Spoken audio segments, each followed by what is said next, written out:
রোশনাই ধারাবাহিকে আমরা দেখেছিলাম চ্যাটার্জি বাড়ির অধিকার নিয়েছে লালন মিনি। লালনের কথা মতো ওদের সংসার চলছে, কিছুতেই কাজ করতে চাইছে না জাহ্নবী।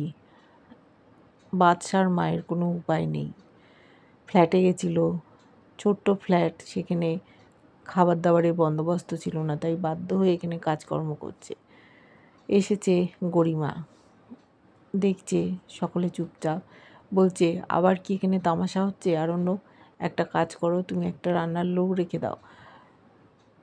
এই যে কাকিমা কোনো দিন রান্না করেছে? তুমি ভেবে দেখো তো, যে কোনো দিন কাজকর্ম করেনি তাকে যদি কাজ করতে বলো সে পারবে? আর জাহ্নবী সেও তো কোনো দিন রান্না করেনি। তাহলে লালন বলল, এটা আমার বাড়ি, এখানে কোনো আমি কাজের লোক রাখবো না। ও অনেক অসম্মান করে ফেলছে। বাদশার মাকে বলছে, আপনার তো কোথাও যাওয়ার জায়গা নেই, যদি মনে করেন বাপের বাড়ি যাবেন সেখানেও ঠাঁই পাবেন না। আমি যা শুনেছি আপনার ভাইয়ের বউ পছন্দ করে না, তাহলে আপনি যাবেন কোথায়? ছোটো ফ্ল্যাটে? চিৎকার করে উঠেছে শাট আপ বলে আরণ্যকের মা। লালন বলছে, আমার বাড়িতে দাঁড়িয়ে আমাকে অসম্মান করার এত সাহস হয় কী করে আপনার?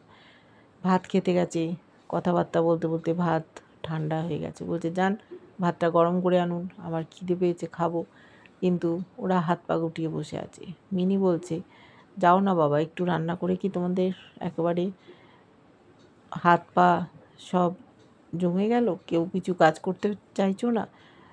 বলছে মিনির বাবা, লালন তুমি একটা কাজ করো, ওদের একটু সময় দাও, 5 দিন 10 দিন 15 দিন, ওরা তো কোনো দিন এত কাজ করেনি, ওদের একটু শিখতে সময় লাগবে, একটু বোঝার চেষ্টা করো। লালন বলছে, না বাবা, আমি একেবারেই শুনবো না, ওরা এতদিন ধরে যা অত্যাচার করেছে তার আমি পাই টু পাই হিসেব নেব। আমি বস্তির ছেলে, আমি তো বদলা নিয়েই ছাড়বো। ওর শাশুড়ি মা বলছে যে, দেখ ছোট, আমি একা হাতে এই সংসারের দায়িত্ব নিয়েছিলাম, কবে থেকে আমি সমস্ত কাজ করে যাচ্ছি, তোরা কোনো দিন আমাকে কেউ সাহায্যও করিসনি, আমি কিছু বলিনি, আমি জানতাম এটা আমাকে করতে হবে, কোনো দিন তার জন্য একটু সহানুভূতি বা একটু গুরুত্বও দিসনি, সব সময় আমাকে অসম্মান করেছিস, অপমান করেছিস। কেউ জন্ম থেকে কাজ করতে শেখে না, আস্তে আস্তে শিখে নিতে হয়, আমিও কি জানতাম? তাই তোরাও চেষ্টা কর, ঠিক পারবি। চুপচাপ ওরা দাঁড়িয়ে আছে। জাহ্নবীকে লালন বলছে, তোমার বর হয়তো তোমাকে নিয়ে ফ্ল্যাটে চলে যাবে, কিন্তু যতদিন না যাচ্ছে ততদিন তো এখানেই থাকবে, তাই তোমাকে কাজ করতেই হবে। আর যদি কাজ না করে, এদিকে আরণ্যকের বাবাকে বলছে, আপনি তো আজ বাজার গেছিলেন, এরপর কালকেও বাজার যাবেন, আমার কিছু লিস্ট আছে, সেগুলো আপনাকে দিয়ে দেবো, নিয়ে আসবেন। রাগ হচ্ছে, কিছু বলতে পারছে না, বলছে কাজ না করলে ওদেরকে বাড়ি ছেড়ে দিতে হবে, বাড়ি ছেড়ে ওরা যেখানে খুশি যেতে পারে, কিন্তু যদি বাকি 7 লক্ষ টাকা দিয়ে দেয় তাহলে লালন বাড়ি ছেড়ে দেবে। বলছে বাদশার বাবা, আমার যদি টাকাটা থাকতো আমি তোমার মুখে ছুঁড়ে মারতাম না, আমি কি এরকম কথা শুনতাম? বলছে, দেখুন আপনাদের ব্যবহার সেই একই রয়ে গেছে, রাগ করেও কোনো উপায় নেই, এখানেই ওদের থাকতে হবে, কিছুতেই ওরা কাজ করতে চাইছে না। ভাতটা গরম করতে যাচ্ছিল শাশুড়ি মা, কিন্তু বলল, না মা, আপনি করবেন না, ওদের করতে দিন, এতদিন আপনি তো সবার জন্য করেছেন, ওরাও একটু বুঝুক যে কত কষ্ট হয়, তাও দুজনে মিলে করবে। কিন্তু ওরা চুপচাপ আছে, খুব ঝামেলা লেগে গেছে। ওদিকে দেখেছি আয়ুষের পরিবার সবাই আনন্দ উৎসবে মেতে উঠেছে। রথযাত্রা, ওই বাড়ির যে কর্ত্রী বীণা দেবী, তিনি অসম্ভব জান্ত্রেল মহিলা, গ্রামের লোকেরাও জানে, ভয় পায় সকলে, তার স্বামীও ভয় পায়। ছেলে বৌমা নাতি নাতনি পরিবৃত তাদের বড় সংসার, ছোট ছেলের ওপর খুব অভিমান, না জানিয়ে বিয়ে করেছে, মেয়েটি কেমন জানে না, এই সংসারে এসে আর সবার মতো কাজ করতে হবে, গোয়াল পরিষ্কার, ঘুঁটে দেওয়া, দুধ দেওয়া, এমনকি মাখন তৈরি করা, রান্নাবাড়ি, সমস্ত কাজ করতে হবে। যদি করতে না পারে তাহলে ছেলেকে বলবে বউ নিয়ে চলে যেতে। ছোট বউটা এখন থেকেই হিংসে করছে, অর্থাৎ এখন যে মেজ বউ বাড়ির, যে ছোট বউ আসবে তাকেও কাজ করতে হবে। মা আমাদের দিয়ে অনেক কাজ করিয়ে নিয়েছে, আর সে করবে না, বসে বসে খাবে? তা তো হতে পারে না। খুব কথা বলে মেজো বউ। বড় বউ ঠান্ডা প্রকৃতি, সে বলছে কেন এরকম বলছিস, সেও তো আমাদের মতোই একটা মেয়ে, আমরাও তো ছোট বয়সে বিয়ে হয়ে এসেছি, সে যদি একটু ভালো থাকে আমাদের কি ভালো লাগবে না? বলছে না দিদি, তুমি এত ঠান্ডাভাবে বললেও আমি কিন্তু মেনে নেব না, আমাদের মতো তাকেও কাজ করতে হবে। শাশুড়ি মা কটমট করে তাকাচ্ছে, বলছে তুমি কি বলতে চাইছো? বলছে না মা, আমি বলতে চাইছি আপনার কাছ থেকে আমরা অনেক কিছুই শিখেছি, ও শিখবে না কেন? ওর শাশুড়ি মা বলল, তোমাদের ছোটো বউকে নিয়ে এত কথা বলতে হবে না, বরং আমার ছেলেকে নিয়ে বলো, তাহলে আমরা খুশি হব। এবার রথযাত্রা, রান্নাবাড়ি করতে হবে, ওদের চাষের সবজি কি রান্না হবে। বড় বউ বলছে মা, আমি তো রান্না করার চেষ্টা করি, কিন্তু আপনার হাতের রান্না আয়ুষ খেতে ভালোবাসে, যদি আপনি ভোগটা করতেন ভালো হতো। 8 বছর বয়সে বিয়ে হয়ে সংসারে এসছে, সেই থেকে একা হাতে এই সংসারটাকে বুকে আগলে রেখেছে।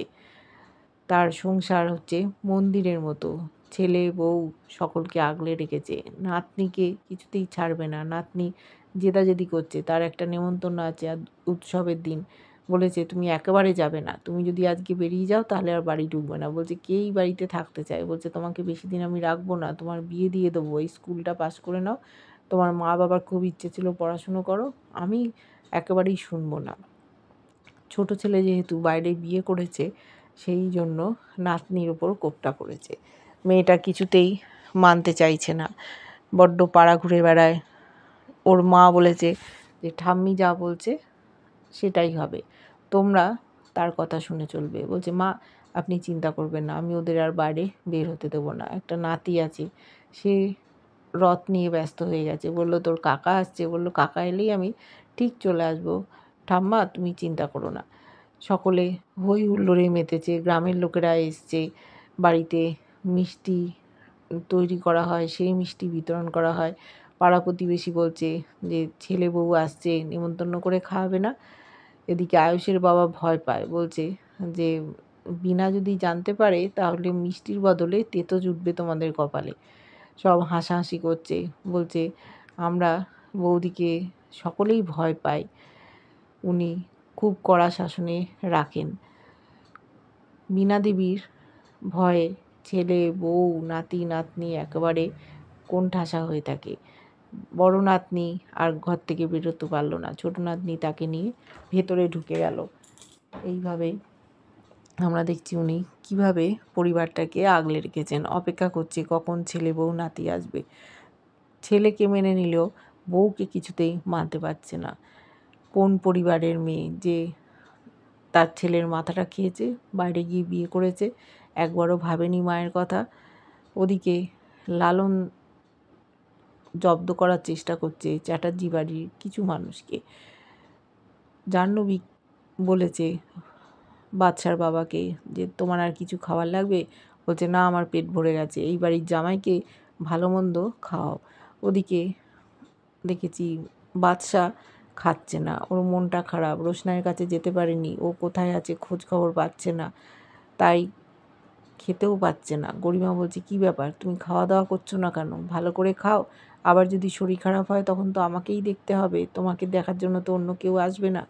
আর অন্য মনে মনে ভাবছে যে রোশনাই তুমি ফিরে এসো, তুমি ফিরে এসো, এই খবরটা পেলে আমি ভালো থাকবো, তোমার চারপাশে আমি যাবো না, কোথায় তুমি হারিয়ে গেলে।